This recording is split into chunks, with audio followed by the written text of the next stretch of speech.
Lydia Ko is nothing short of a sporting sensation.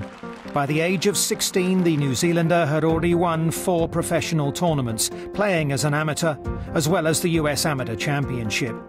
In October 2013, Lydia turned professional, and as she begins her first full-time season on the LPGA Tour, she sat down for an exclusive chat with Golfing World. I played 11 LPGA tournaments last year, so the tournaments I played, hopefully I would have played again this year, and yeah, I'm just going to have some fun out there. It's my rookie year, so I'm going to learn more about what's it like being a tour player. In true teenage fashion, Lydia announced her decision to turn professional in a YouTube video release, which quickly went viral. With her home nation's All Black rugby team far and away New Zealand's #1 sporting export, she called in a favour from fullback Israel Dag to help out. That kind of me turning pro, when that time was, it was a huge interest at that time, and I guess doing it in that kind of a way was totally out of the ordinary, and doing it with another sporting star, another star back at home, it was really cool to do. Here we go. Okay, to make this fair, we're going to hit from the men's. The men's are back there. Where? 2 levels up. Can we drive up? You're an athlete, let's go.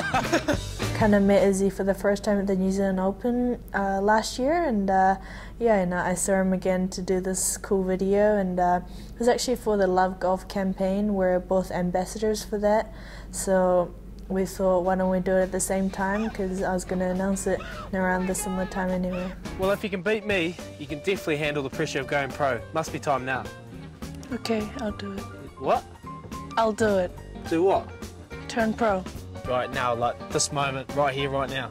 Yep, right now, right this second, definitely. Yes! Yes! Turning pro isn't the only big change that Lydia's made in the last few months. She joined management company IMG, signed with Callaway, but also had to part with her longtime coach, Guy Wilson. Definitely wasn't an easy decision, but I'm going to spend most of my time overseas, over in the States, and we were looking for a base somewhere in Orlando, Dallas, and we kind of came across David Ledbetter and Sean, and I've played with Suzanne and Michelle before, and they're coaching there, so yeah, and they've got great swings, and we decided to try it out, and I felt really good, and that's why I kind of thought of there. But Guy has been a great coach and great friend. Obviously it was sad goodbye, but there are those kind of some processes that just kind of have to happen.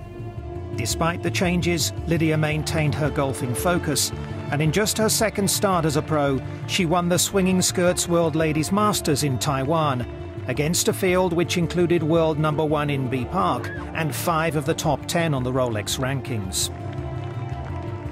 Yeah, I wasn't overly confident going into Swinging Skirts, but I played there the year before, and I knew how windy it could get, so more than making the perfect swing, I wanted to just be comfortable, using my shots, just playing well, and I guess managing the wind. Yeah, I felt really confident with my putter that week. It was the first time using that putter, so that was totally cool. David Ledbetter refers to Lydia as the Mona Lisa of women's golf and insists her coach Sean Hogan won't be changing too much. But one thing he is wary of is the burnout factor and the need to prevent Lydia joining a long list of teenage prodigies who've lost their passion for their sport and fallen by the wayside. David Ledbetter, he said to me to get a hobby. Michelle paints, a lot of the other people paints, and they do all this cool kind of stuff. So yeah, I quite like photography, so I'm gonna do some photography work, and that's what I take at school as well. When I'm home most of the time, I don't really think about golf. At the golf course I do, but if I'm not, I don't. So yeah, I think that's kind of helped me be more relaxed and not be overly, crowded by the sport.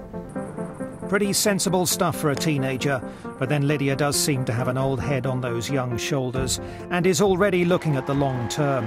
She's hoping to follow in the footsteps of 2 of the living legends of the women's game in Mexico's Lorena Ochoa and Sweden's Annika Sorenstam. they're the golfing legends, and everybody works to become a winner at the end of the week, or to become world #1 like MB is right now. So everyone's reaching high for that position, and Annika and Lorena, they're pretty special people, and they made the game golf, especially in the women's side, much bigger, and I think that's why a lot of the players out here are playing, because of players like them. If her career continues on its current arc, there's no doubt Lydia will one day be mentioned in the same breath as Annika and Lorena. But for now, the number 4 on the Rolex rankings is more intent on just finding her feet and settling into her first full season as a pro. This year is kind of a learning year. I'm going to have some fun, play a lot of courses that I have never played before. So I think that is the better mindset right now for me than saying, oh, I want to become world #1 at the end of this year. I mean, I don't even know if that's possible, but yeah, I just want to play consistent and just enjoy myself.